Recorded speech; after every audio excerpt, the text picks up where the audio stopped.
Center as in Mega Force Patrol. DCGB Bareta alas 12. DCGB Bareta alas 12. Mga pinakahuring pangyayari sa Kabikolan, sa nasyon, as in ibang parte kan kinaban. Iba Bareta ng Ngunyan. DCGB Bareta alas 12. Ngunyan ang sa inyong tagapagbareta.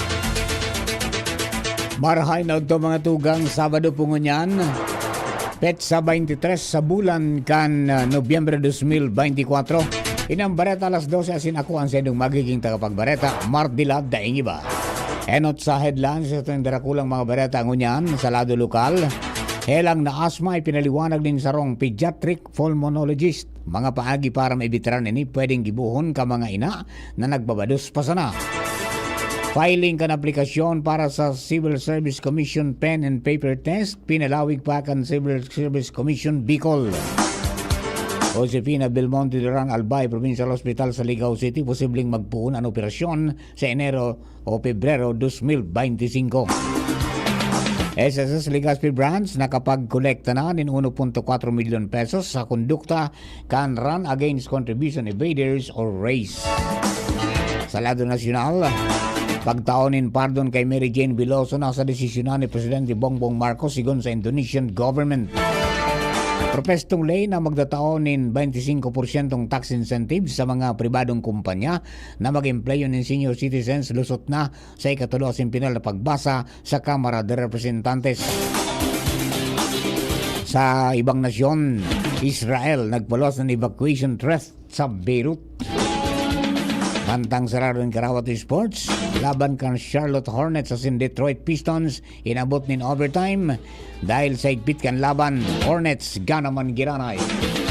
Yan ang headlines, ganyan sa detalles ka mga bareta, enot sa lado lokal.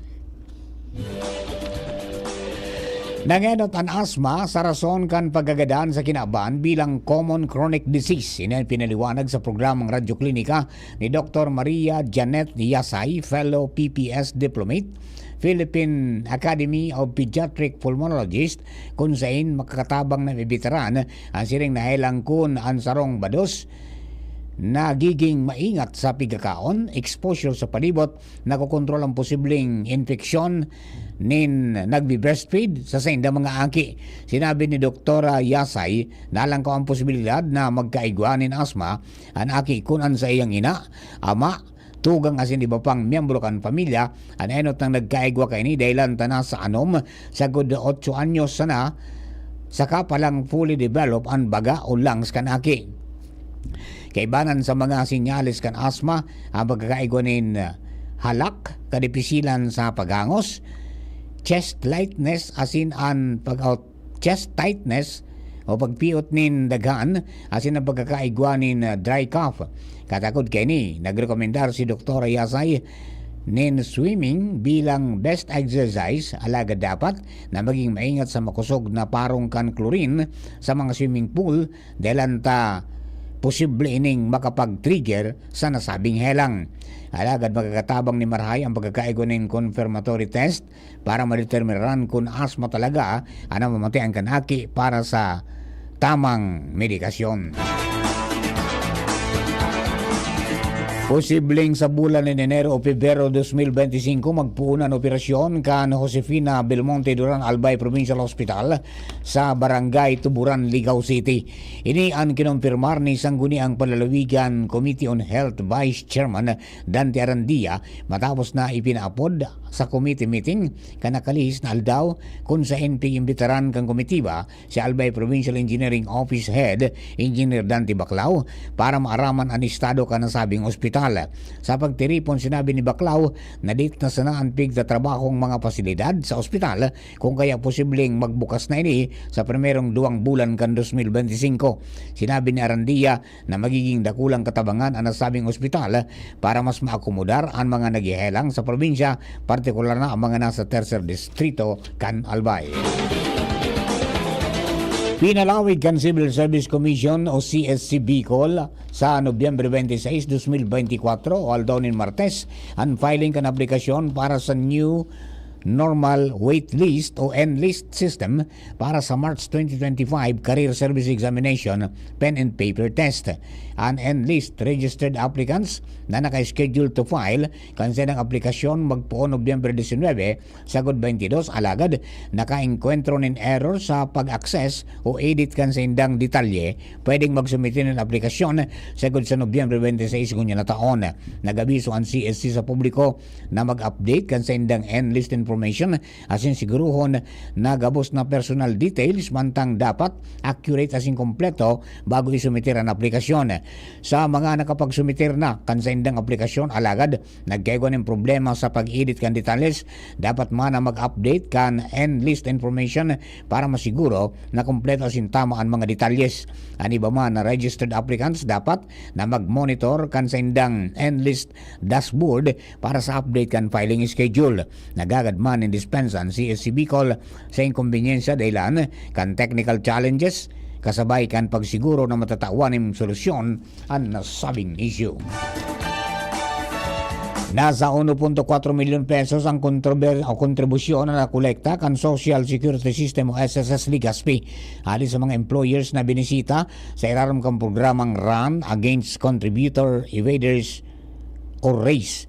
Ini ang pahayag ni SSS Legazpi Branch Head Jogar Tosok kasabay kan ginibong ika-11 race kaswapon kontra sa 8 establishmento de negosyo sa syudad.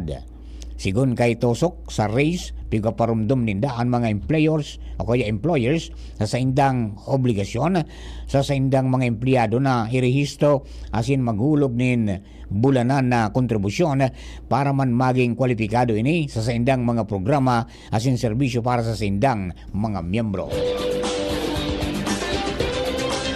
Mientras tanto, sa dagdag na baretang lokal, ipinag-orden ni Department of Education o DepEd Bicol Regional Director Gilbert Sadsad sa gabos na paratokdo sa riyon na paramentas na ipag-oktaba ang in-service training o INSET basado sa memorandum na pirmado ni Sadsad kansilado ang nakatalaan na INSET sa Nobyembre 25 sagod 29 asin gigibu na sa nini sa Pebrero 3 hanggang 7, 2025 tanganing tawan indalan ang kondukta kan in-person make-up classes asin iba pang learning recovery activities para sa mga estudyante na naapektarang kang bagyong Pipito asin Christine. Alagad para sa mga eskwelahan na enot ng nakapag-procure para sa aktibidad pigtutugutan na ipadagos ang sa indang INSET. Mientras na piginganyarman kan DepEd Bicol ang mga paratokdo na mga maatindir o kaya magatindir sa online masterclass activities. Magapadagos man ang Special Education Support Program o SESP training para sa mga junior at senior high school Filipino teachers na non-Filipino majors na naka-schedule poon ka Nobyembre 25 sagkod o kaya poon sa Nobyembre 25 sagkod sa 29. Siniguro ka na siya sa Bicol nan mga lakdang nini ang parte kan sa indang katuyuhan na mamantinir ang kalidad kan edukasyon sa ibong kan mga hagyat kan kalamidad. Nagpatanid ng Department of Environment and Natural Resources o DNR, Mines Geosciences Bureau o DNR-MGB, Bicol na sa publiko na posibleng magkaigwanin pagbaha asin pagrasin indaga dahil sa shear line. Inan ipiniliwanag ni DNR-MGB Bicol Chief Geologist Arlene Dayaw sa ginibong Provincial Full Council Meeting kung saan ang shear line ang nagkakaigwa o kaya nagkakausanin kalat-kalat na pagkuran sa palibot. Sinabi ni Dayaw na mas makakapag-trigger nin landslide ang siring na sitwasyon kan panahon lalo na kung susundan ang shear line in bagyo. Dahil lang gani nagapadagos sa indang mga maigot na monitoring sa actual rainfall threshold amount na alis sa report na ipigapaluwas kan Pag-asa weather stations para makapag-schedule o kaya makapag-issue nin bulletin sa mga lugar na posibleng bahaon sa o kaya bantad sa nasabing peligro sa manlain na parte kan probinsya.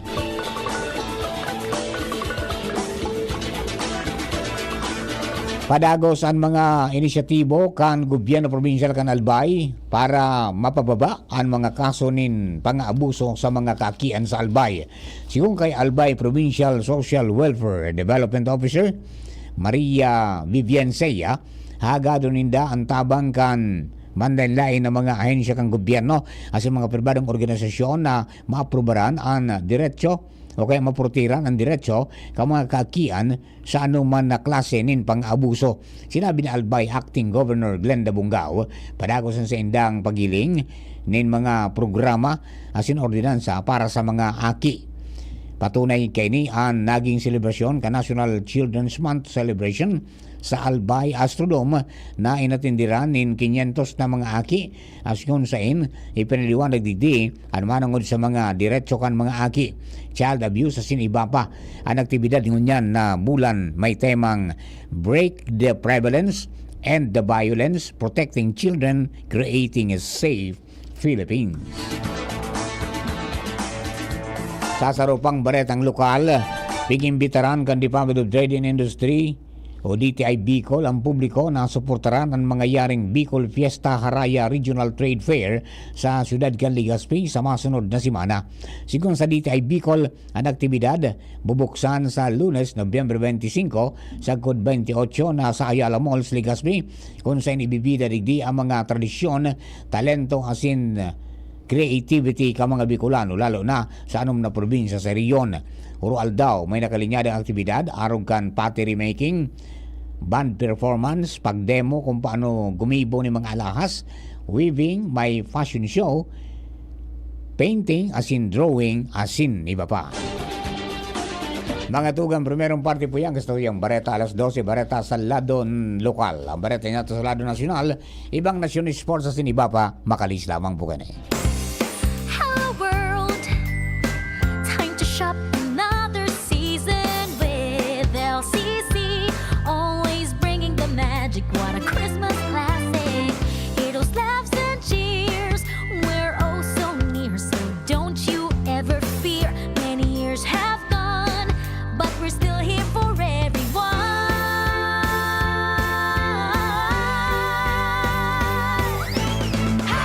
Shotgun a merry way to our favorite spot for the holiday with your LCC, giving the best for you. Now at LCC is the best for you, giving the best for you.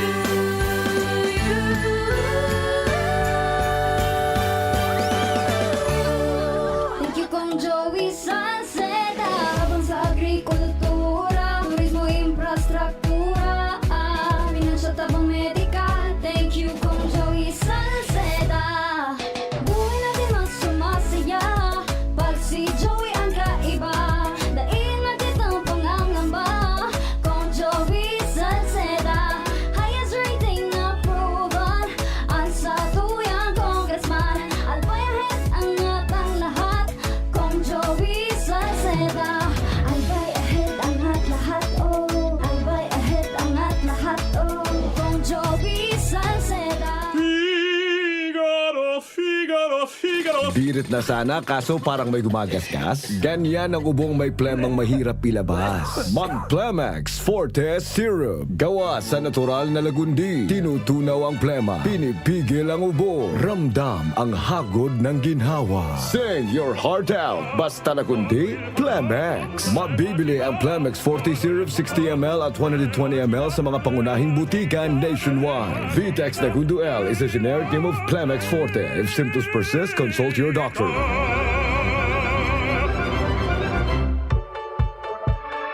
Mommy and Daddy, back to school na ba ang inyong chikiting? Sa pagbabalik ng school-based immunization ng DOH, katuwang ang DepEd at local government units, siguruhing sila ay protektado laban sa mga vaccine-preventable diseases. Makilahok at makipag-ugnayan sa kanilang mga paaralan, and together, let's protect the future of our children. Be wise, immunize! Isang paalala mula sa inyong DOH Bicol Center for Health Development. For a memorable, elegant, and nutritious catering service, Juliana's Catering Services is the caterer you can rely on.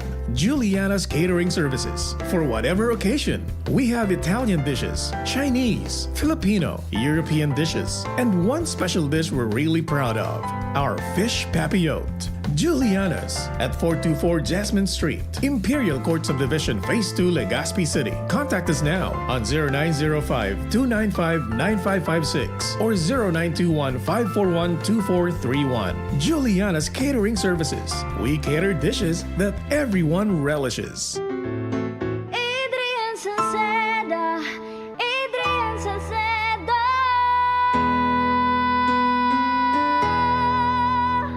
Padagos ang pagtabang niya sa sato padabata. Yan ang satong alkalde sa banwaanin Pulangi. Taon-taon kadako lang mga naginibuhan niya. Idolo padabata si Adrian Salceda. Tunay na aki kang tercer distrito. Nonoy Kap Adrian sa tuyang idolo.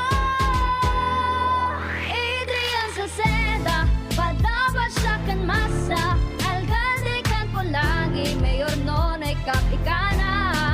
Adrian Salceda, pag-asenso na matita.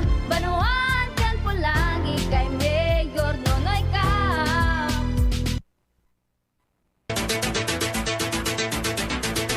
Sa detalles kang bareta niya to sa Lado Nacional.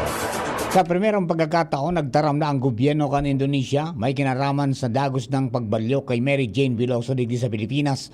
Sa sarong pahayag, sinabi ni Indonesian Chief Minister for Law and Human Rights Yusril Iza Mahendra na ang desisyon para maibalyo si Veloso digdi sa Pilipinas kasunod man kan nainot ng kagadan kada administrasyon ni Marcos.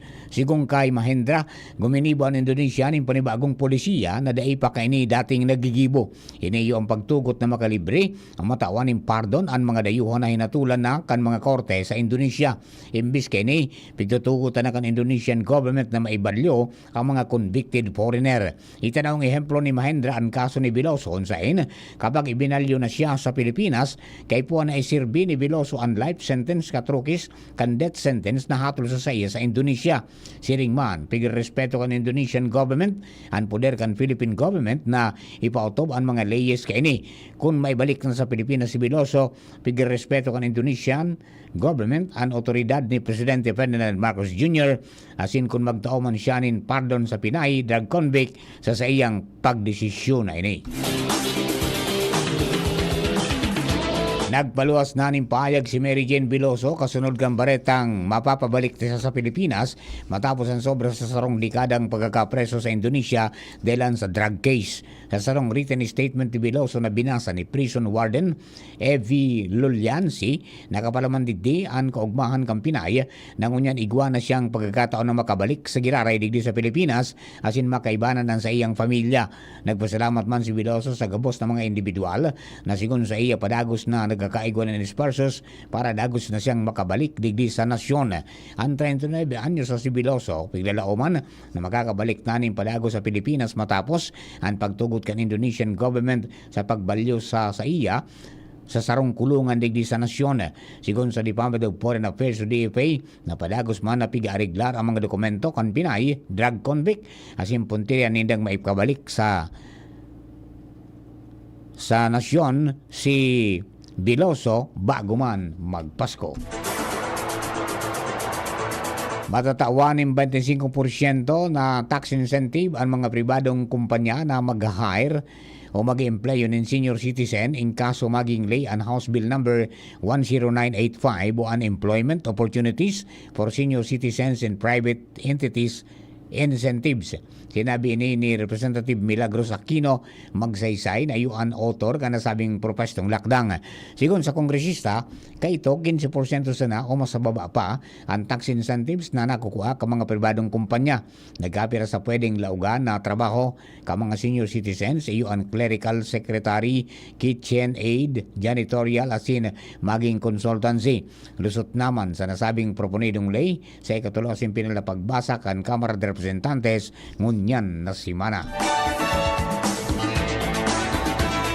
Nagsumite ng counter affidavit si dating Department of the Interior Local Government o DILG Secretary asin presenting senatorial aspirant na si Benhur Abalos Jr. sa Department of Justice o DOJ kasuhapon para hagado na ibasura ang mga criminal asin administrative complaints na ipinagsumitir laban sa iya ni dating Presidente Rodrigo Roa Duterte.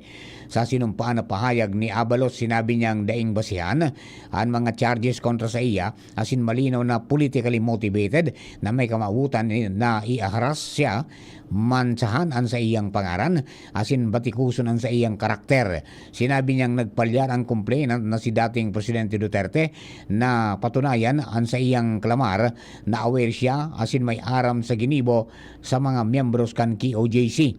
Dahil digdi, bako siya criminally liable sa irarom kan doktrina kan command responsibility dahil sa nata siya ang nagtitindog kayto na sekretary kan DILG kan makagibo aligado nin bayulasyon ang mga membro kan kapulisan sa paglansar kan police operation sa KOGC compound sa Davao City. Nagugat ang pagplantar nin reklamo kan dating presidente kontra kay Abalos sa ginibong sobra duwang simanang police operations kan Agosto 24 sagod September 8 para iserbi ang arrest warrant kay ito laban kay KOGC founder Pastor Apollo Kibuloy.